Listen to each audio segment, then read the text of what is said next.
man tayo umabot sa end times dahil wag na nating nasain na umabot ng end times dahil ang hirap na dadanasin ay napakahirap. So ngayon pa lang, naging ready na at kung anytime na pumanaw ka, ay nakaredy kang harapin ang ating Panginoon.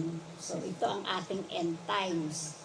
So at ito, tulong na kailangan, mga tulong na kailangan ay bukod sa ating sarili na maililigtas natin, iligtas natin ating pamilya at ang remnant, ang mga matitira sa darating na end times dahil ang sabi ng ating Panginoon,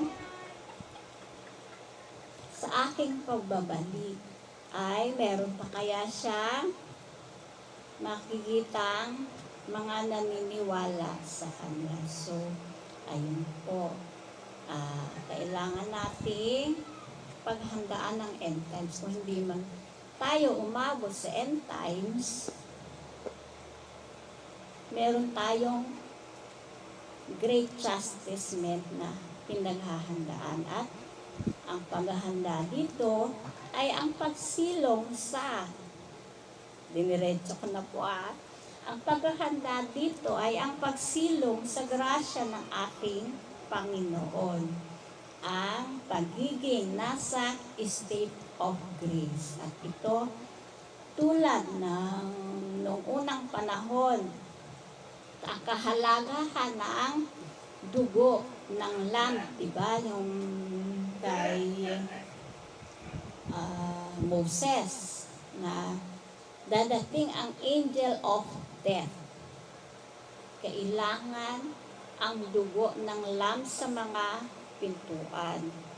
So ngayon po, itong precious blood ang ibinibigay sa atin ng ating Panginoon bilang great seal.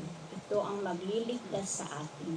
Ang pagsilong sa grasya at biyaya ng ating Panginoon. Kailangan nasa state of grace na pagdating man ng great chastisement, kung ikaw man ay pumanaw, ay ihahanda ka ng mahal na Birhen at ng ating Panginoon patungo sa langit or sa iyong pagpanaw. At kung ikaw naman ay mananatili, ay poprotektahan ka ng banal na dugo ng ating Panginoon.